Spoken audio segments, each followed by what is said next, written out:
This program is rated PG. It contains themes and scenes which may not be suitable for very young audiences. Parental guidance is advised. Be advised that the views and opinions of the hosts and guests do not reflect those of the station.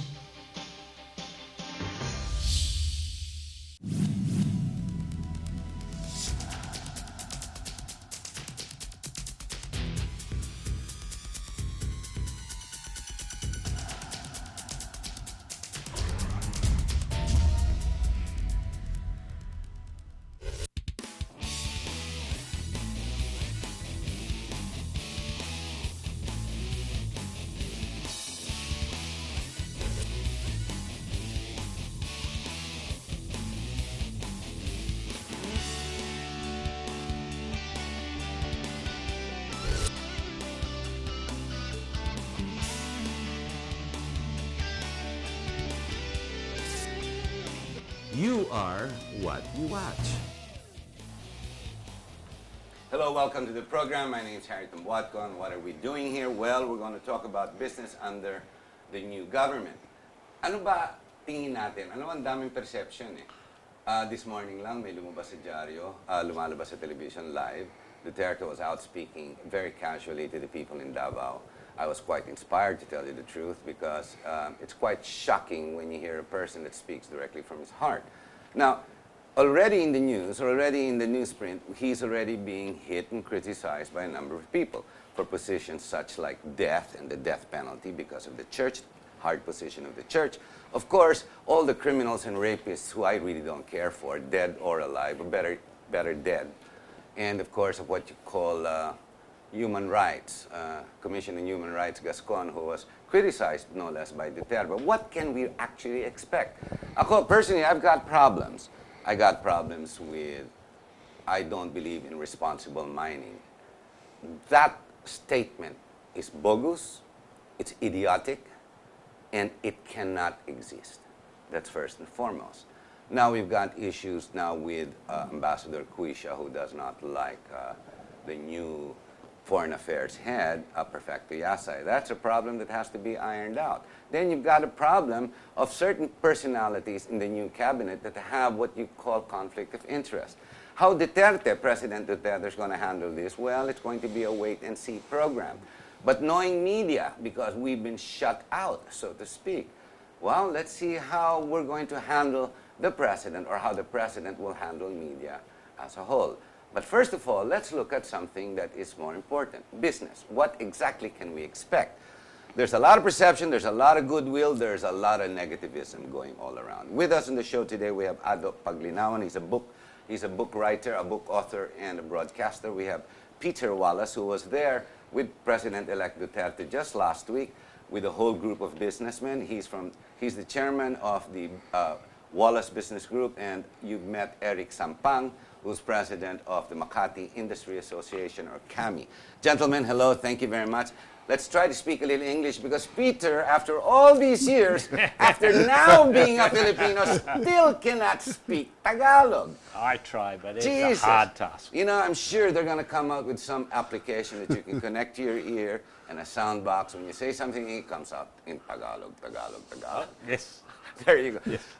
Yeah. Gentlemen, what do you all expect? Let's start with Ado. Ado, you've been very voiceful. You write vigorously. You put on your positions up front. What is your perception, basically, in general, on the business climate that we can expect with President Duterte? Well, the start has been quite shaky because of some pronouncements, as you mentioned earlier. But I feel that the waves will, at some point, even up and get to business.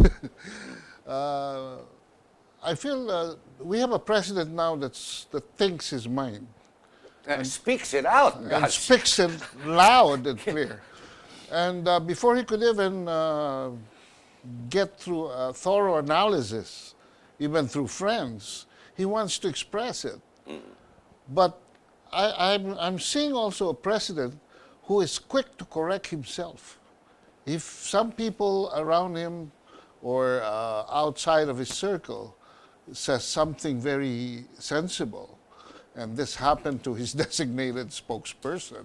Yes, yes, yes. I did not go into the details of Yeah, it. he was a little over to the top. I Yeah. know attorney. So I guess we have a chief executive here who is not is too sensitive to be corrected. So it is positive as far as your perception is concerned. Yeah. We can look forward to a good business climate Yeah. in spite of the top businessman Manny Pangilinan saying stay out of business. Can business actually stay out of politics and the other way around, in your mind? Harry, he isn't even a president yet. In 2 days, 3 days, he will No, be. but last week, 10 days before he's president, he'd already met with 340 businessmen, That's correct. right? That no is correct. no president-elect has ever done that before. He hasn't even started, and he's done that. He's met with his cabinet 3 times. That's about the number of times that Aquino met his cabinet in the whole 6 years. Right? With all of them together, because he does it in clusters, because there's too much information. But Right. go ahead. Yeah, but he has established his cabinet. Some you might agree with, some you wouldn't. But he has appointed his cabinet. He has met with them. He has established already a 10-point agenda. Right? He's already got the criminals shaking in their boots. Right? And he's not even president yet. Not So even come- inaugurated yet. Yeah. Well, come Friday afternoon, and he's president. Right? He's already hit the ground running. That's not bad. I agree with you. But there is a lot of issues that have been coming out on the journals, Right. especially with Manny Pangilinan saying stay out of business. Then you've got the very controversial Gina Lopez saying she doesn't believe in responsible mining. I mean, it's the left and the right hand not knowing where the body is going to go. To me, that's a bit of a conflict right there. I mean, in the 10-point agenda, which you pointed out to me, thank you very much, Peter, for this information, because you were there. You were one of the lead conveners when you brought the businessmen. Number 6 has a lot to do with responsible mining. Yeah. That alone, that statement alone, with President-elect Duterte sitting there accepting that and appointing someone, and he was smiling when he was on TV when he appointed her. She's really known to be anti-mining. Yes. While I understand we have problems with mining, irresponsible mining or poor mining or bad facility mining, China is picking up the soil, buying it here from some governor in some place, I think it's in Pangasinan to be exact. Sambales, yes. Sambales. Buying it and then bringing it there, and we're contesting the very island they're building, Right. the intrusion. I mean, is this stupidity, or this guy's shooting his head how many times? There's something very wrong with that. While that falls under mining, it doesn't necessarily mean we should stop mining. No, of course So not. that's a problem. Yes, of to course. me. Telecommunications is also good, although there are certain people that have been coming out. I'm just worried, or I'm not worried, I'm just asking the question, what can we expect? You're right, he has hit the ground running. I agree with you. He has the propensity to sit through a meeting of 8 hours straight, Yeah. which Aquino is not competent of doing. And he knows how to listen, and he seems to know how to address situations. So should we not fear, unlike what Pangilinan is saying? Well, I don't. My interpretation of what Manny was saying, I think, is perfectly right, and perfectly what Duterte will do as well, which is let business. You know, I think it was Ramos who once said, "Government should not be in businesses business can do." Okay, and I agree with that. Privatization, right? Decentralization, all that stuff. Deregulation. And basically, what Manny was saying is, give us the minimum regulations, which you must have, but apart from that, let business go ahead and do its business so it can make money and provide the services and products that people want. Don't interfere down to the littlest detail and too many permits and too many approvals and all those sorts of things, which has been driving us mad forever, right? And this is what Duterte's saying. I'm going to get rid of, right, the permits and regulations and things where they're not necessary. I'm going to simplify the bureaucracy to make it easier for you to do business. It's the same language. Is it even plausible, Eric, all of this? You know, these are big promises. It's not the first time we've heard it from a president. That's the problem. Promises are easy to make. Yes, no, but politicians make promises. Well, I am absolutely convinced after 41 years here that when a politician promises me something, he considers it's already done. Good point. I can speak from experience. Having been president of 2 public corporations, one Pantranco, a land, bus company. It was sad, seeing how a company that once ruled the north, the queen, the bosses. No, but Marcos just stepped in there and just made a Yes. mess of it. Exactly. Yeah, And government so interference. The learning experience there is, as I was telling my group, the people running it, I said, a learning lesson from this is that government has no business being in business. So my mandate, my recommendation then was to privatize it, to find a right buyer for the bus company. Because for one thing, government refuses to infuse new capitals to buy new buses. and all But that. corporations, companies, private companies that expand, get big, that are successful, turn into public corporations one time or the other, because it's the only strategy left for growing and infusing more capital for growth, more equipment, more asset, more everything. But as you become a public company, that's when you get hit by government, supposedly. While regulation is required, how can you really even separate politics versus corporate business? For example, Pantranco, that was once owned by the Gonzalez family and came in to another political family that came in. While the time was very sensitive, there was what you call the dictatorship. It was total and absolute rule. I'm not saying this new president actually, to a certain point, without putting out the military, already has almost absolute following from the Filipino people. Right. In general, I mean, he's had the most number of votes. Yeah. Even in Congress, even though they're not exactly all together, there's already more or less an agreement to give him what he requires, More than 36. that. In Yes. the House, 270 and Yes, the exactly. 296. I mean, it's But no, there's a problem now. As of today again, there's a new issue again with Belmonte and the Liberal Party because they want to stay together. But that's good. But we have a very, very, very popular president, more than Aquino to a certain extent, which is going to get things done. But can we actually separate politics from the business? For example, the little examples like Uber or the different airline companies that fly in and out. Yeah.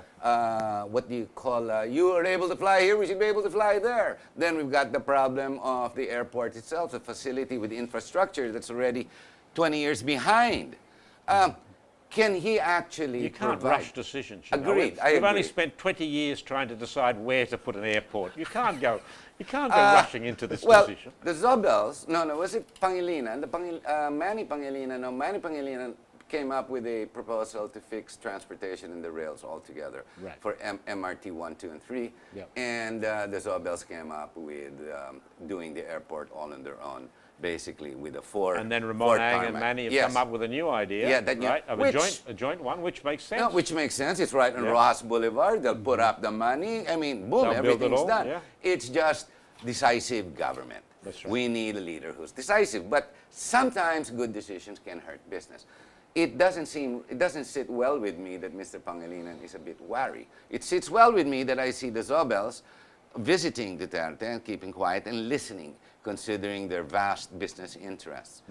It bothers me that the stock exchange is not really addressed, or even the SEC, which is really in a mess, all considering. But I guess all 4 of us, we agree that the business climate is good. Is this correct? Yes, We it's all positive. agree that it's positive. It's We can positive. look forward to it. And this guy won't make a mess out of things. I think the best way to look at it is how he has done it in Davao. Yes. Even as a city mayor, Yeah. he has provided all the environment for business to thrive. He has not really overregulated, but he collects the taxes and for the people and makes sure they also toe the line of the public safety aspect, the social responsibility aspect. I think this is the key Nobody's point. complaining in Davao about He's proved himself. Yeah, right? there's experience. Now, people say, oh, yeah, but it's only a city. It doesn't matter, right? It's the principles, it's the actions, Yeah. it's the But implementation. isn't politics Patterns. addition, not subtraction? You can expand that nationally without too much effort. That's not hard, right? I mean, it's hard, but this current president had no prior experience of running anything, right? Yeah, he's not a businessman. No. Whereas Duterte has shown that he is. Right? You look at... But can he handle all the politicians, all the big businessmen, the oligarchs, all around the country? Can he actually go to battle with all these armies up in arms against him, which is what we're seeing? What gives you power as a president in the Philippines?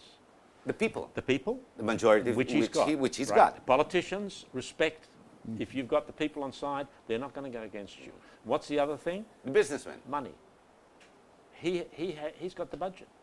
He's got the He budget. controls the budget. He releases the funds. Right? Okay.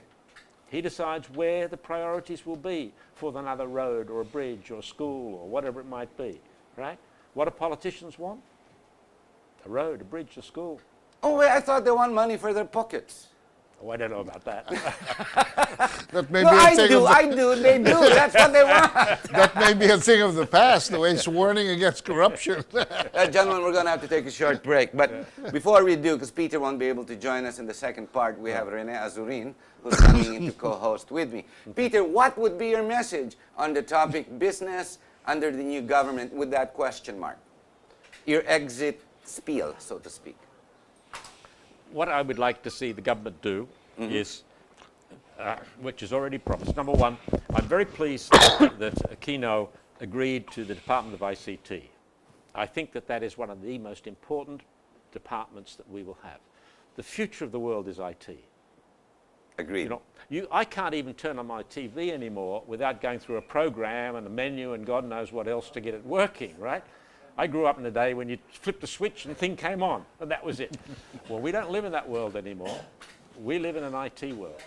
And one of the things on IT, I mean, the Department of ICT will help to promote and encourage the development of the private sector. But it will also put in place a computerized system in government which is holistic, which coordinates between departments, and it all works. Now, the couple of things about that, you can't bribe a computer. Very difficult.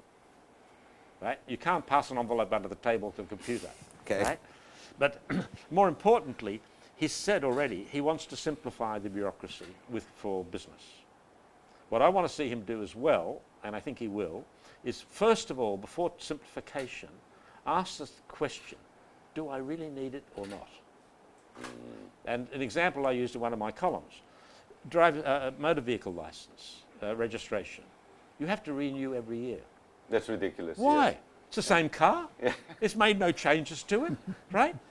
You register it when you buy it. That's right. If you should sell it, then the next buyer registers it again, and that's it. That's right? the way it's done abroad, actually. Yeah. Your driver's license is 3 years. What's wrong with 30? Good point. Right? Yes. Those point. sorts of things we need to think about. Not just that it's quicker to do, but do we need to do it at all? Right? And this is something that the business community is working on as well, which is the other side of that, which is similar. Laws, rules, regulations, do we need them at all? Right? The permits. And we're looking at that. In Australia, they had, I forget what it was called now, but they had a day where they literally went through and took out thousands of laws that were not necessary anymore. Just remove them. Yeah? But he doesn't have that authority, only legislation. Well, he can ask Congress to do it. Yes. And give them the list to do it. Yes, right? that's good. And that's what he should do, right? As early as That's possible. an interesting point of view, yes. I That agree would, with that would, yes. that would help business a lot. Yeah? One of the biggest complaints I get, and particularly with local governments, is the numerous requirements they have to go through and the time and effort that's taken up in doing it. You know, I looked at my personal tax form the other day. It was about a dozen pages. What on earth for? And all these questions, which I answered no anyway most of the time. What was the purpose of, particularly if you're a salaried person, why would you have a form at all? The tax has already been taken out. And paid, yes. And paid. Yes. So why have a form? You've already done it. We'll be right back. Stay with us. And when we come back, we are going to continue to assess the issues in a deeper form. Stay with us. We'll be right back. Thank you very much. Not at all, Harry. Yeah.